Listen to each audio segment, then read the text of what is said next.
On this video, I'll be going over my top 5 favorite Rippaverse scenes as of March of 2026. Now, I know for sure there's one on my list that some of y'all might have a problem with, and that's okay. Let's begin with that scene actually. It's number 5 after all, and that'll be the heroic sacrifice of Officer Wilkins.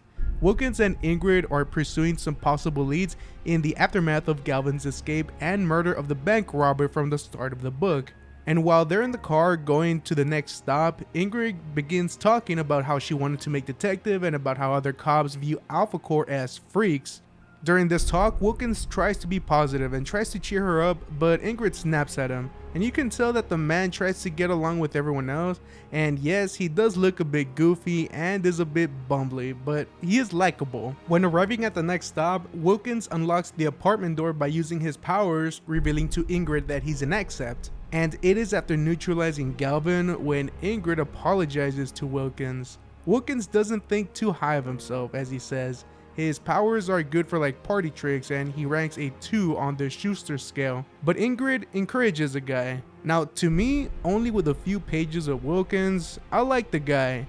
And I wanted to see more of him and see his powers develop. But then comes the fall of Eagle's Nest. With no way to stop the ship, Wilkins takes a step forward and stretches as hard as he can with no care in the world whether he lives or dies, until finally the ship comes to a halt. But he collapses to the ground and dies because he pushed to the limit. Wilkins became a hero that day, and come Alpha Corps 2, I can't wait to see how the city is reacting to the aftermath. Next up is number 4, which is the Harriet Selman reveal / Avery manifesting his power scene in the Great War of Separation number 2. Unfortunately, the reveal of her being an accept was spoiled for me by someone on Twitter, but even though that happened, it did not take away any enjoyment for me at all.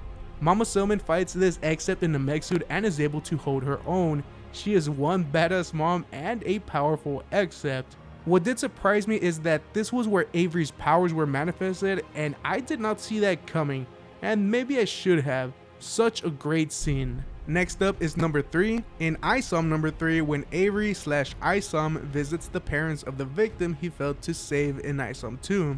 Back in ISOM number 2, we were shown as to why ISOM gave up the hero life. ISOM failed to save a girl at a Comic-Con convention, and she died at the hands of the villain known as Chadran. Even though ISOM had lost fights before, he never had something like this occur. I'm sure there's a debate going on in the fanbase as to if that was enough of a reason for ISOM to hang up the suit. I'm not here to debate that, but I can say that not everyone is the same. You know, what happens to someone's psyche if they were to see that feeling of I couldn't save them. Sure, some would say that they may have continued on and fight harder or smarter so that no one ever has to die that way, but sometimes our own fears get the best of us and choose to walk away. But anyway, back to ISOM 3. Avery visits the parents of the girl that was murdered, and the father recognizes him. The first thing the father does is go for the face, and he starts going to town on ISOM, but he just takes the punches. He feels he deserves them. The grieving father is still in a lot of pain, and ISOM didn't even go to the funeral. He just walked away. But ISOM has come back and promises to look for answers. The ISOM and Chadran reunion, I got a feeling it's going to be epic.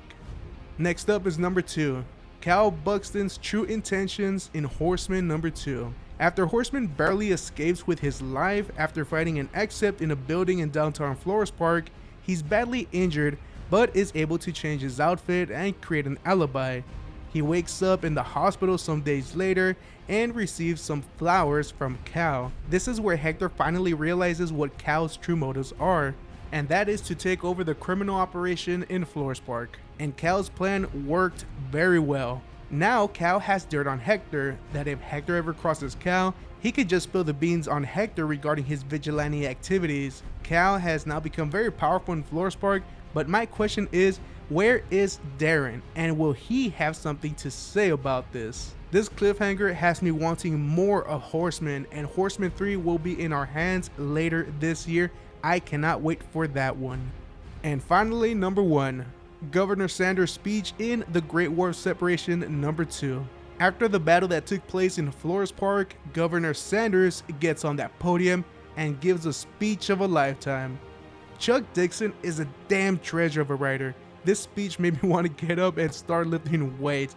It was emotional, it was patriotic, and a speech to rally up the people of Texas, to build up the morale of the people, and it was done so beautifully. I'm sure that issues 3 and 4, Chuck will knock it out of the park, and after doing some thinking, those 2 books are the books I'm looking forward to the most. I highly recommend this miniseries if you haven't gotten into it yet. So yes, those are my top 5 favorite scenes as of March of 2026. Do let me know in the comment section, what are your top 5 favorite scenes from the books we have so far? With the number of books coming out this year, I don't think I'll be doing another list like this, because that'll be a lot to think about and go over. So I wanted to take advantage of it now and make that type of list. But anyway, let me know down in the comment section. Thank you for watching, and I'll see you guys in the next one. Take care, y'all.